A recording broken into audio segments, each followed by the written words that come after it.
If you're hearing this, then I am deceased, and you're standing aboard a derelict Cyclone-class patrol ship, the USS Mistral, with her engines lifeless and her electrical systems non-functional.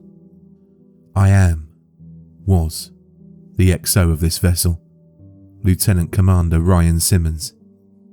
Please listen to this carefully. If you're an officer or enlisted man in the United States Navy, this is an order. Scuttle this vessel immediately. Do not finish this recording. Get off the Mistral at once and send her down. Consider this a quarantine scenario. All hands are likely no longer alive. God help you if they're not. We're 8 days out of Kirkwall, tracking an intermittent and scrambled distress call from what appeared to be an Icelandic fishing vessel, the Magnus Dottir, deep in the no-fishing zone of the North Sea. We found the vessel, or rather, we found a mile-wide streak of oil and fragments, the largest of them still burning. The night before, the enlisted man on watch had reported seeing a flash of light on the horizon. The Magnus Dottir's crew was nowhere to be found, except for one lone fisherman, unburned and floating at the far end of the debris field. He'd been shot in the forehead with a small caliber revolver.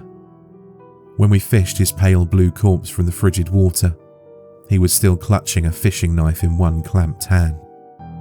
What we were able to piece together from the fragmented and confounding evidence was that for reasons unknown, the crew had been in conflict, resulting in the murder of at least one sailor and the eventual sabotage and destruction of the ship. Visibility was only a few hundred feet as we spent the next day drifting silently among the debris in hopes of finding a survivor. The crew was already visibly shaken by the discovery, the grim dread of the fog, and the lone smouldering pieces of the Magnus Dottir that collided with our hull unsettled even the most seasoned of us. We'd expected an easy cruise and the simple retrieval of a dozen thankful Icelandic fishermen. What we got, at first, was a silent and oil-slick-coated sea, a single corpse, and more than a few nagging questions.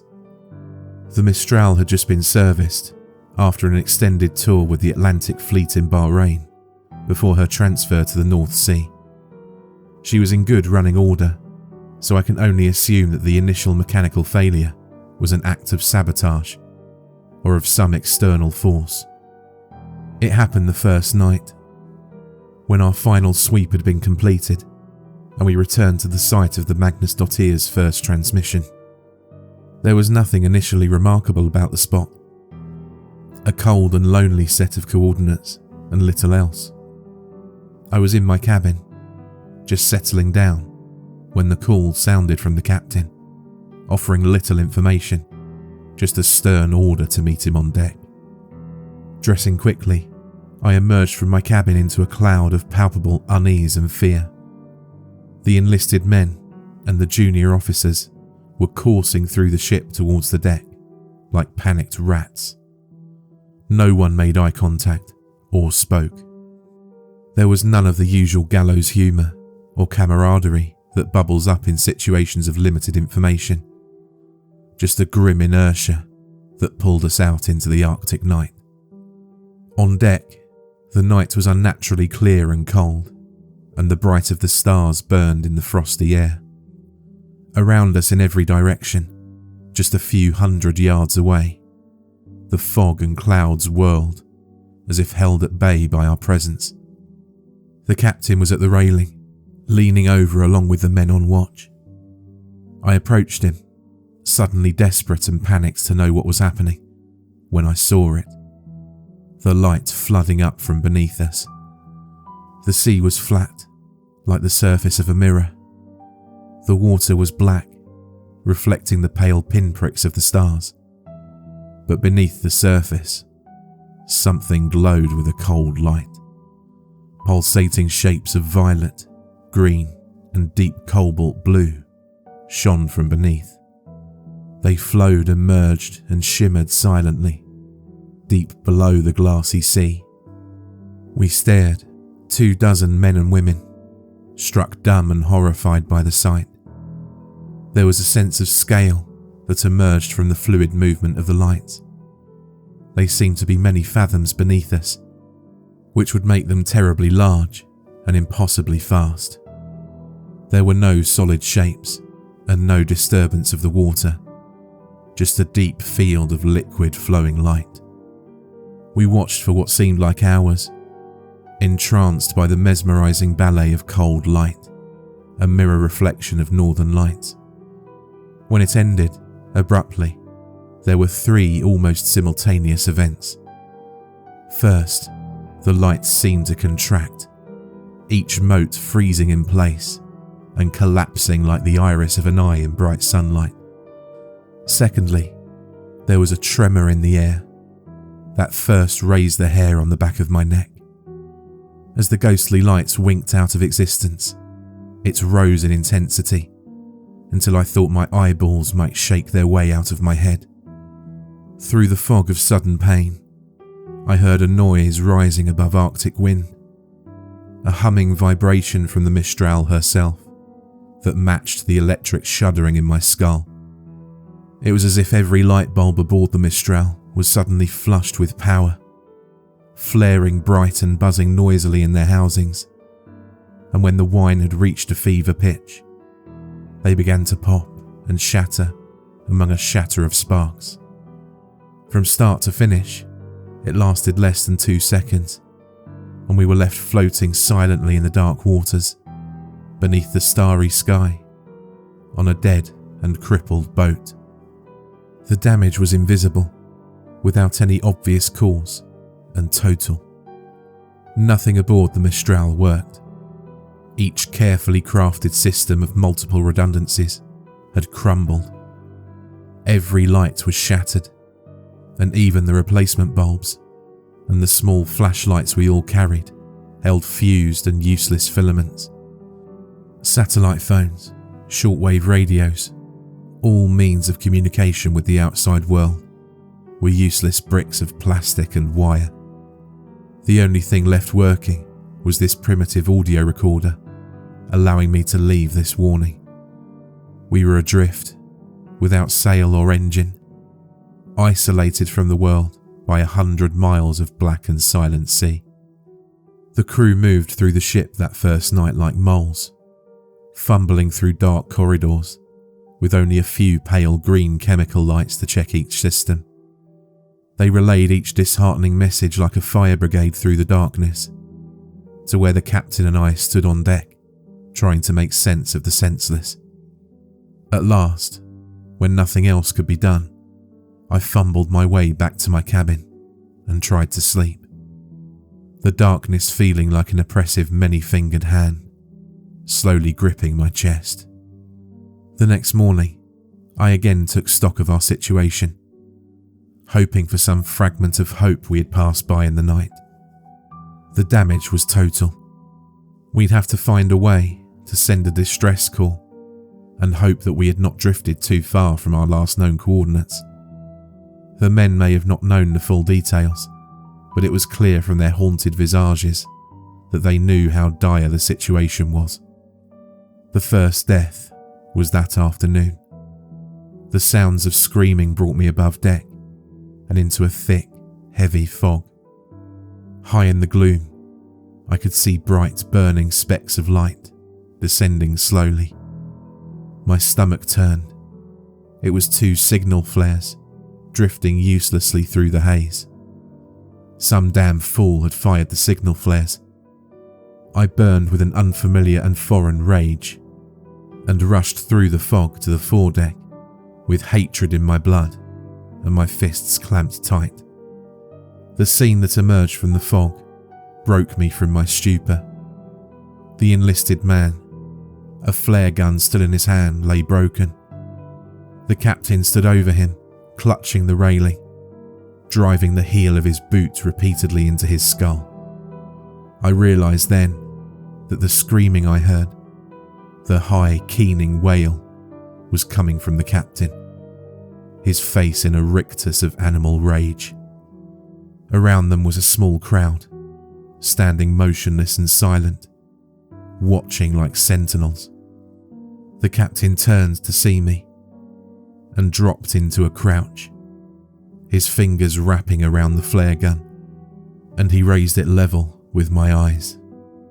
We stared for a long moment at each other, our eyes locked as he panted heavily, his face lightly splattered with viscera.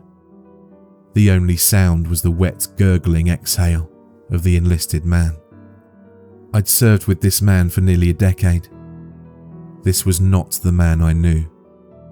This was a hollow simulacrum, filled with violence and terror. I spoke to him then. In a soothing voice, I asked him to hand me the flare gun. He said nothing at first, and then spoke, his voice a tiny trembling sound that was swallowed up by the thick gloom around us. "He's murdered us, Ryan. The fog. The flares will never..." He shook his head and clenched his eyes tight, as if he were trying to shake himself from a dream. Then he shuddered once, violently, his back arching like a seizure. "This little idiot has killed us," he choked out. The flare gun wavered in the air, and I took a step closer, reaching out for him. He opened his eyes, and I froze again as we stared silently at one another. "You're going to die here," he giggled quietly. "I always wanted to watch you die, you coward." He tilted his head back and laughed, one hyena-like bark to the grey sky, and then put the flare gun in his mouth and fired, the last flare igniting and temporarily bathing his head in a halo of magnesium orange and smoke. He tumbled back over the railing. If there was a splash when he hit the water, it was swallowed by the fog. I stood for what seemed like a very long time. It slowly dawned on me that I was alone, the silent audience having melted away below decks, no doubt taking the grim tale with them. I feared for morale, an absurd concern I realise now, but could not move from the spot, as if sheer force of will would cause the sea to regurgitate this man, my friend. The first gunshot broke me from my reverie. In the emergency lockers, I found that a handful of flare guns remained, and I stuffed one into each pocket and entered the dim passageway to below deck. Over the hollow retort of gunshots, other muffled sounds began to emerge. Choking sobs mixed with the screams of pain and anger. The dark was oppressive and thick as my heart rose in my chest. The pale fading light of the chemical glow sticks that hung at regular intervals illuminated the bare corridor, and I moved slowly towards my cabin. It had been sacked, and my service pistol was missing. The next two cabins held the corpses of the junior officers, their broken forms still in their bunks. I felt the distinct and irrational desire to run on deck and leap overboard, to swim away from the boat into the unknown sea. I gripped a flare gun and held it out ahead of me, less like a weapon and more like a talisman, and began to pace slowly down the corridor to the enlisted bunks. The door was wide open, and the smell of destruction was nauseating. As my eyes slowly adjusted to the dim light, I saw a field of bodies.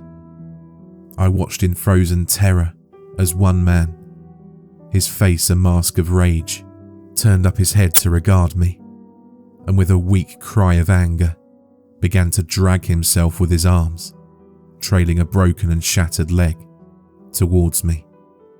From the shadows, another form pounced on him, a boot digging into the wounded man's back.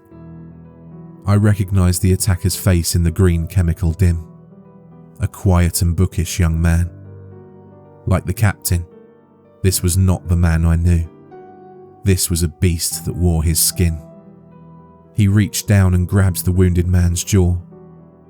I turned away as I heard a brief anguished scream, and then silence. I was no longer breathing, holding silently at the entrance. But the attacker snapped his head up to see me, nostrils flaring. He lunged towards me with silent animal grace. I fired the flare gun, and it hit him square in the chest. His shirt caught fire, and all air escaped his lungs with a sudden forceful exhale. But impossibly, he continued on towards me. As I passed through the portal and slammed the door, the fire had climbed into his hair and he was squealing now, his clawed hand still outstretched towards me. I felt him impact against the door and saw that nightmare visage wreathed in fire through the small porthole. He wailed and began to smash his burning form against the door. Once, twice, 3 times, and then silence. I raised my eyes to the porthole and saw only the faint image of the burning shape as it disappeared into the darkness. All conscious thought evaporated, and I fled from that charnel house. I've barricaded all entrances to below deck now, and have doomed myself to slow demise at the hands of the enveloping cold. I can still hear the living ones down there, screaming and banging on the doors. They're not the men I knew. I console myself with this thought as I leave them in the dark to starve or destroy each other. If you've listened this far and have not fled these waters, or God forbid, are still aboard the Mistral, then I beg you again, leave now while you can. Do not look below deck. There are none of us left to save, and certainly none worth saving. It's cold now, and the fading day surrendering the waning grey light to the dark. There are no stars this night, nothing but the heavy blanket of night. If I could get below, I'd find some way of destroying the Mistral, like the brave men of the Magnus Dottir. But it's too late. The most I can make of my last moments, as all feeling flees my extremities and talking becomes impossible, is a warning. Please, send us into the deep. Tell no one you found us, and never return. There are things and primal desires older than man, and forces beyond the grasp of our simple minds, and they dwell here, beneath the frozen sea.